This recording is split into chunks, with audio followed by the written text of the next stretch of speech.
Hello and welcome to another review of a film that I've seen on Mubi.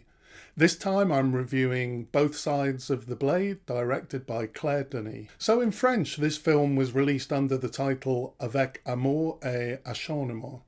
And Both Sides of the Blade is a translation, but Avec Amour et Acharnement translates literally into With Love and Determination or With Love and Fury.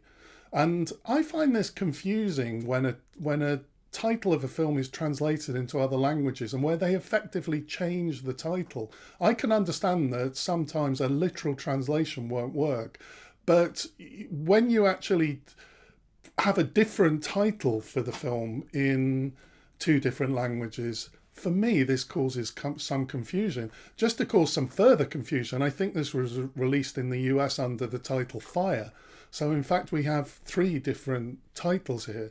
Now, I approach critiquing films from the perspective as an artist. And as an artist, for me, I believe the title is really important of a work. The title of a work gives me the entry into the work. It's almost like the lens within which I view a work.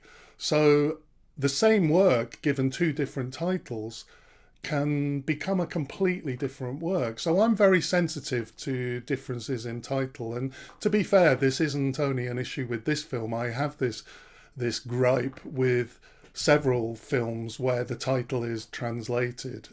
So that's the first point. This is the story of a love triangle between one woman and two men.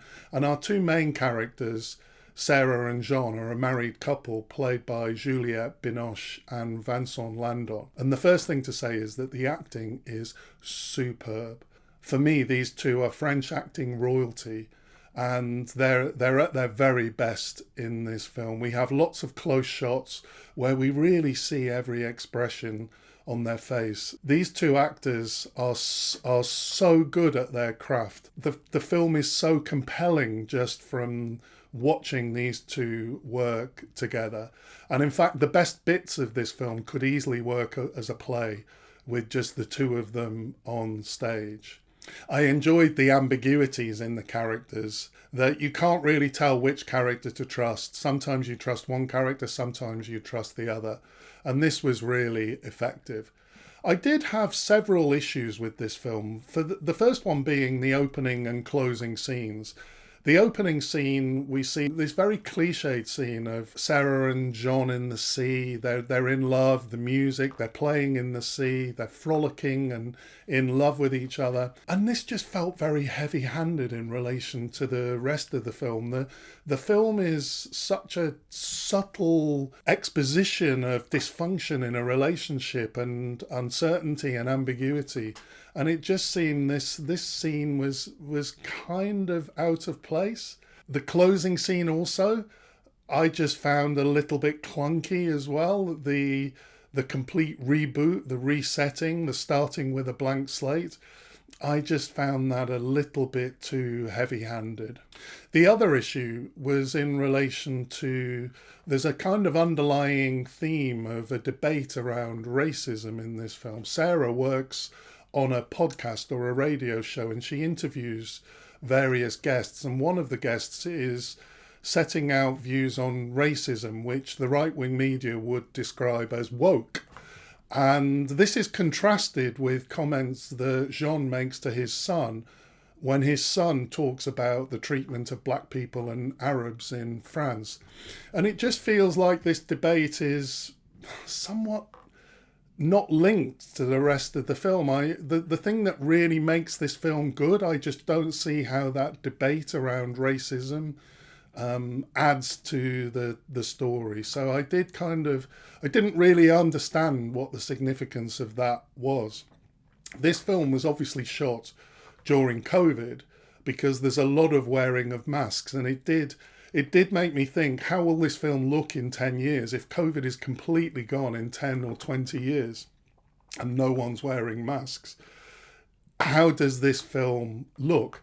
And it does feel like the masks are used deliberately. There's no consistency. It's not like in order to make the film, the law required them to wear masks all the time, because there's a lot of shots without the mask. There's a lot of shots where people have the mask on and then they remove it, and And it did feel like Denis uses the masks in some way as just creating further ambiguity around the characters. I did kind of like the fact that sometimes Sarah and Jean both had masks on, and it did feel as if there was an emotional point being made here.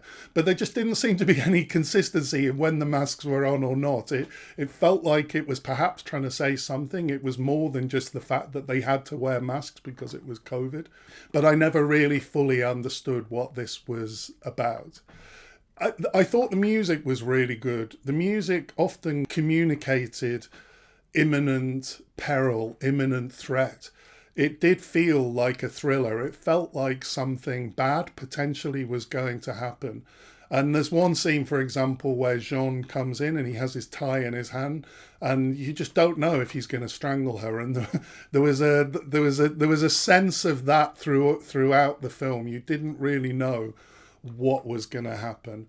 Overall, I highly recommend this film for the acting, but it does have its flaws, so it's far from perfect. Next, I'm reviewing Sexual Drive, directed by Kota Yoshida. See you next time.